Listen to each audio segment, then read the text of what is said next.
Right, for more on this, we are joined now by University of Pretoria African Politics and International Relations, Chris Isike. Prof, good to have you, and thank you very much for coming on. So, Niger, Mali, and Burkina Faso rejecting ECOWAS. What does this mean? Good evening, and thank you for having me. Basically, it's what they've signaled, since January when they decided to pull out of the ECOWAS. It would simply mean that they want to be disconnected from the region for various reasons that they've articulated, much of which, in my view, are not necessarily correct. However, it would mean that, they want to pursue an isolationist, policy from the rest of the sub-region, which will be a difficult path for them in terms of even achieving their own security as well as economic objectives for forming this new confederation of Sahelian states. So there are 3 states. You've got, 15-member Economic Community of West African States. How much power do they yield as the 3 states? Well, not much power, considering also that they are not very rich states themselves. Of course, they have a combined population of 72 million people, and that in itself can be significant.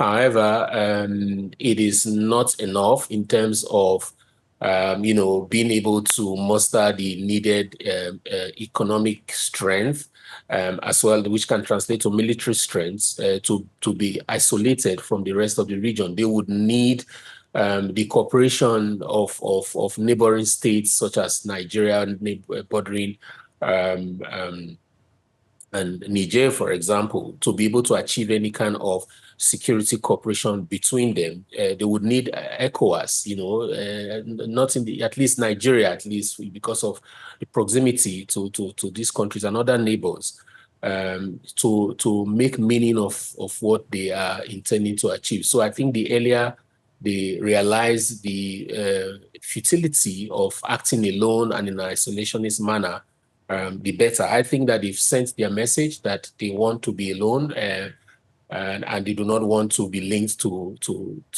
France, which is important. However, the accusation that ECOWAS is aligned to France or is being manipulated by France is really incorrect when you consider the kind of frosty relations that have existed between countries like Nigeria and France since the 1960s. Do they have the support of the people in their nations? Because they seem to say our people have irrevocably turned their backs on ECOWAS, and hence we are taking this step. Well, that's an easy claim to make, because the question would be, who is the people and who decided that? How did they come to that determination that this is what the people want, besides the euphoria that greeted their coming into office in each of the instances in Mali, in Burkina Faso, and Niger, right? Most of these juntas, those leading these juntas, were part of government in these states before they eventually took over. So at what point do you determine who is the people, and was there a process to determine that this is what the people truly want? And especially when you consider that oftentimes, especially in the cases of Burkina Faso and Mali, the security situation has not necessarily improved in terms of fighting terrorism within the Sahelian region. Did not improve significantly under military regime compared to the previous civilian or democratic governments that they overthrew. So the collaboration with Russia may be a factor in terms of why they are pushing for this isolation. However, they must also not forget that Russia has an interest, and the Wagner group that has largely been the force they've cooperated with is not necessarily backed by Russia, except now that their leader is no more and there's more alignment between the Wagner group and the state of Russia. So coming together as Confederation, harmonizing their politics, harmonizing their economies and their defense policies, does that augur well in the fight against the Islamist insurgents?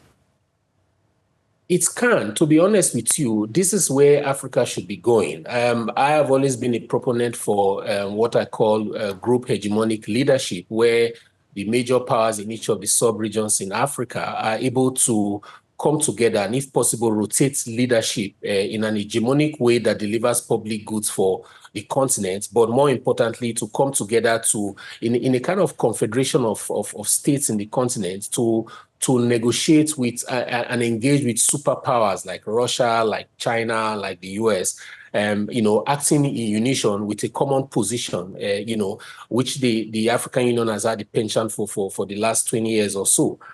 So I am an advocate for a confederation of some sort in Africa where discussions and engagement with superpowers and other countries in the continent who have interest in our resources, we're able to negotiate and discuss with them from a common position. So that's really what I would like to see. And this kind of confederation being formed by Mali, Burkina Faso, and Niger kind of speaks to what I would want. However, my problem with it right now is the fact that these three states, small states, doing it on their own and thinking that they can continue to be combative towards the ECOWAS and hope that they would somehow succeed to achieve their objectives is foolhardy. And this is why I would want some kind of constructive engagement with the continent that will enable cooperation while not foreclosing the possibility of eventually, regionalizing and converging to have a confederation or United States of Africa of some sort. Otherwise, individually, we get to be cherry-picked by these strong nations, to achieve their objectives, which oftentimes run foul to what we really need and want in the continent. In the diplomatic efforts, ECOWAS, was it willing to, I suppose, loosen some of the stringent sanctions that it has put on the three states who believe that these are unrealistic? Well, they withdrew those already in February. So if the sanctions were the reason why they left in the first place, then removing the sanctions way back in February could have been pathway to reunion and dealing with all the thorny issues. The president of Senegal has indicated, that I think this was a month or two ago, that he believes that reconciliation and dialogue is possible to bring them back in. And this will be his first, the current meeting of the ECOWAS in Abuja right now would be his first of such meeting. But I also think that perhaps there's also a distrust of the current president of Nigeria, who is the chair of the ECOWAS Commission. Hopefully, if that is resolved favorably in ways that would douse any kind of tension, the president of Senegal could become a tool that could be helpful in trying to bring these three back into the fold. On their own, they can't do much. They are better off in ECOWAS and with a renewed leadership with less influence from France. Maybe for once, Africa can begin to look at what it can do for itself and cooperate with itself in order to achieve its common goals of, prosperity and collective security for its people. This disentanglement certainly messy for the regional integration. How is it going to play out at continental level? Well, you could say it can serve as a problem, but it can also become a model, an example of how this can happen. So maybe an approach is doing it piecemeal at sub-regional level, and maybe states within regions can cooperate among themselves, see how possible that is, talking about the common currency, harmonizing the economy and engaging in collective security arrangements that can benefit them. If it works well, you'll find that it can be diffused upwards to the larger sub-regional level, and hopefully it can become a basis for serious talks about implementing the long talked about United States of Africa, which it would be better for us as a continent rather than the 54, 55 national interests of the 54, 55 states we have in the continent, which, it can be easily cherry-picked and manipulated by foreign powers that have their own interests, to achieve. So in simple terms, when we look at a bit like the African Union, it's largely not going to be impacted by this disentanglement?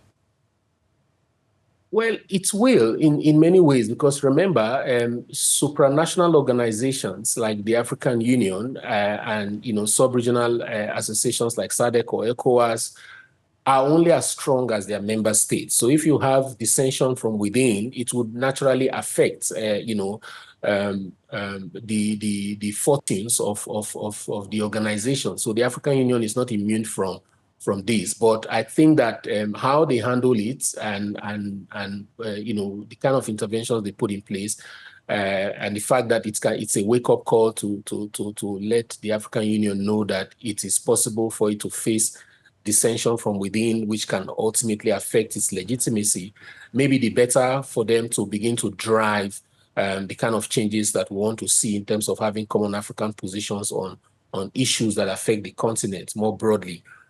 So yes, it will affect the African Union, but it can be used as a stimulant, to motivate the African Union to begin to relook and rethink some of its strategies in terms of how it, articulates its interests and how it keeps its members happy.